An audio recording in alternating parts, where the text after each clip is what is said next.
అల్లుడు గారు, ఏం అల్లుడు గారు, ఒక్కరు వచ్చారు, అమ్మాయి రాలేదా? అమ్మాయి రాలేదు, ఇది వచ్చింది. ఏమిటిది? సామాన్ లిస్టా? సామాన్ లిస్ట్ కాదు, చిట్ ఫండ్ కంపెనీ నోటీసు. పెళ్లికి ముందు మా నాన్న 1,00,000 కట్టినట్టు మీరు ఏమన్నారు? ఏమన్నాను? 1,00,000 రూపాయలు ఇవ్వలేను మహాప్రభు, 70,000 ఇస్తానన్నాను. అన్నమాట ప్రకారం ఇచ్చేశాను. ఏమి ఇచ్చారు? బూడిదా? మీ అమ్మాయిని ఉద్యోగంలో చేర్పించి ఆ ఉద్యోగం చూపించి 1,00,000 రూపాయలు చీటీ కడతారా? అడగండి. అలాగా మొదటి నెల చీటీ కట్టి 2 నెలలు 70,000 పడేసుకున్నారా? ఆ 70,000 కట్నంగా నాకు ఇచ్చారా? అలాగే నా చేత గ్యారంటీ సంతకం పెట్టించుకున్నారా? పిల్లవగానే మీ అమ్మాయి చేత ఉద్యోగం అనిపించేశారా? ఆ చిట్ ఫండ్ కంపెనీ వాళ్ళు డబ్బు పంపమని నోటీస్ పంపిస్తే నాకు ఉద్యోగం లేదు కనుక డబ్బు కట్టలేరు అని మీ అమ్మాయితో జవాబు ఇప్పిస్తారా? ఇప్పుడు వాళ్ళని డబ్బులు కట్టమని నోటీసులు పంపిస్తున్నారు. చెప్పండి, మమ్మల్ని ఏం చేయమంటారా? చెప్పండి.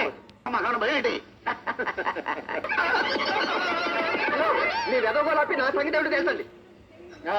ఏంటల్లుడు, నీకు నోటీసులు వస్తున్నాయా?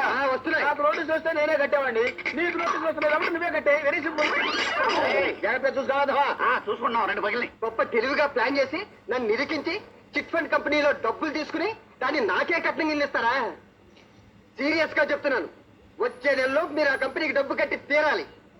వాళ్ళ నుంచి మళ్ళీ నాకు నోటీస్ వచ్చిందో మీ అమ్మాయిని తీసుకొచ్చి మీ ఇంట్లో వదిలేసి వెళ్ళిపోతాను. జాగ్రత్త. అది కాదు అల్లుడు, అదంతే, ఇంకో మాట లేదు.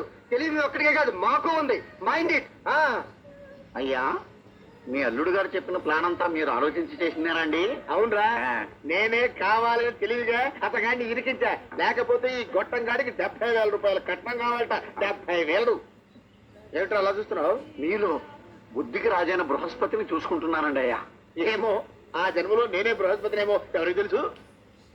నువ్వు బృహస్పతి కావురా, అక్కుపక్షి. బాగా నెల ఉండిపోయి పాచికంపు కొట్టే వనస్పతివిరా. రాంబండు.